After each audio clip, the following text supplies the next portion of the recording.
Hello guys, thanks for choosing this video for watching. And this video I'm going to talking about the Annex 1 last chapter. If you didn't watch the previous chapter, you can watch it on the playlist which dedicated to Annex 1 playlist. On the chapter 5, it talking about specifications for personal license. In the first part, it talking about the details which are mentioned in the license, like as the name of a state, how to write it, like as bold type, how should be mentioned nationality. It must be full name, not the abbreviation. You have to signature on it, serial number in title of license, very bold type, and so on. You can see the other details on the document. But the material of the card must be in first quality paper or other suitable material, including plastic cards. The language must be in English. The medical provisions for license mention that medical fitness evaluations must be based on a comprehensive medical examination. Following the highest standard of medical practice. Predisposing factors for disease such as obesity and smoking may influence the need for further evaluation. In case where the applicant doesn't meet the medical requirement, the evaluation may be deferred and the case submitted to the medical assessors of the licensing authority for final evaluation. We have three types of class on this document. We have three types of medical assessment license. The first one is class 1, which applies to commercial pilot license (CPL), multi-crew pilot license, and airline transport pilot license. The second class is dedicated to flight navigator, flight engineer, private pilot license, glider pilot license, and free balloon pilot license. The third chapter applies to air traffic controller license and remote pilot license Medical assessment requirements are included. Medical examiners must report any case where an applicant failure to meet any requirement doesn't jeopardize flight safety. The level of medical fitness for renewal of a medical assessment is the same as for the initial assessment, except where otherwise specified. Medical assessments are based on physical and mental examination, visual and color perception, and hearing. Applicant must be free from abnormality, active, latent, acute, a chronic disability, wound, injury, or side effect of any prescribed or non-prescribed medication. Color perception tests should be conducted in a daylight or artificial light of the same color temperature. Also, we see some recommendation for hearing tests in medical examination. For example, sunglasses worn during license or rating exercise should be non-polarized and neutral gray. Hearing test requirements are as follows. Contracting states must be using methods that ensure reliable testing of hearing. Applicants must demonstrate sufficient hearing performance for safe exercise of their license and rating privileges. For the Class 1 medical assessment, should be tested by Putin audiometry at the first issue of the assessment, not less than every 5 years up to the age of 40.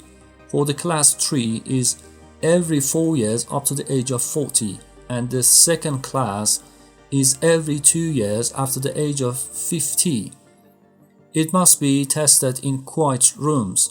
Applicants should be tested by whispered and spoken voice. In quiet rooms, the test must be applied. The applicant should be tested by whispered and spoken voice test.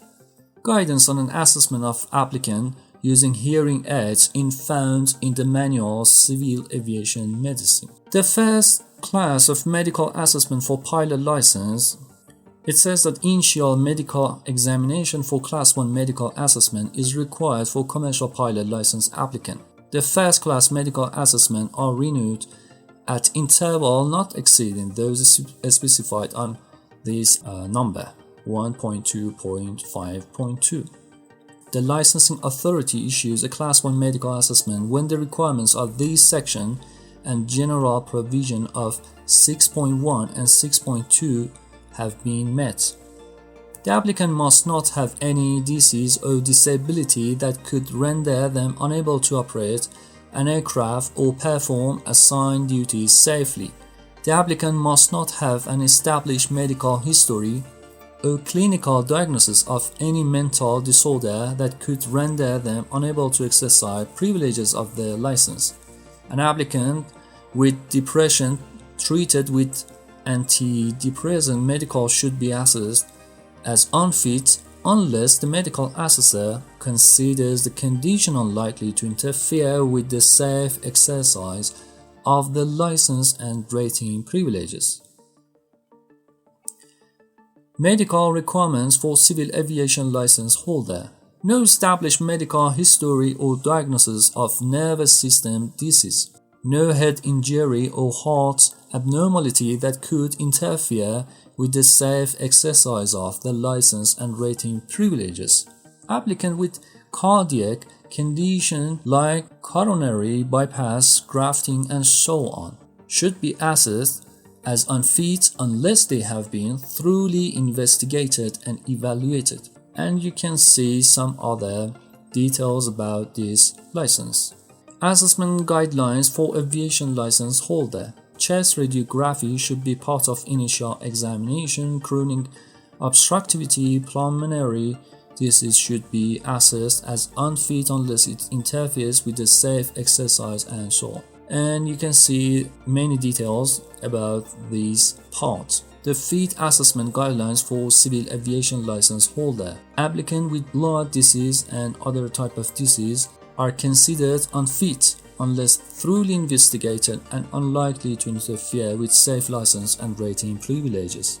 I do not want to read all the disease and any details of this document because it's not really interesting for any of the audiences. So if you are eager and keen to know more about these details, you can refer to the Annex 1, Chapter 5 and read the part you are looking for. The next part is talking about medical examination requirements for civil aviation license holder. The other part is talking about the visual requirements, like as the eye function should be normal, no active condition or surgery can interfere with the safe exertion of license, and so on. The next part is dedicated to applicants' refractive error, and there is a guidelines for that. The hearing requirements is about the other parts. And there is a point about Class 2 medical assessment which says the medical examination is based on the applicant's physical and mental requirements. We have also assessment guidelines for civil aviation license holders. In the next part, we're talking about assessment guidelines for medical assessment. The assessment guidelines for civil aviation license or medical examination requirement for visible requirements, which are include many details that if you are looking for that, you can find it on this document. Applicant's vision and hearing requirements. For example, it says that applicant must be able to read the N5 chart or its equivalent at a distance of 30 to 50 centimeters. Hearing requirements for the second class. The next part is about this third class for the Air Traffic Controller or ATC guys. The medical assessment guidelines for them. As you can see, the Annex 1 is totally about the license and the details and the rules which are only related to about the licensing for any guys who are working in the aviation industry. So because of that is that on some aviation exam only we see that which document of ICAO is talking about licensing. The answer is Annex 2, Annex 3, Annex 4 or Annex 1. The answer is Annex 1. So this is the only things which in the flight school are talking about the Annex 1, and generally they are talking about this. Applicant refractive status or vision requirements, hearing requirements for ATC, and so on. So on this video we talked about chapter 5 and 6, and the Annex 1 is totally finished on these videos. I hope in the next videos we be able to talking about Annex 2 and try to read it with each other. Have a nice flight and goodbye.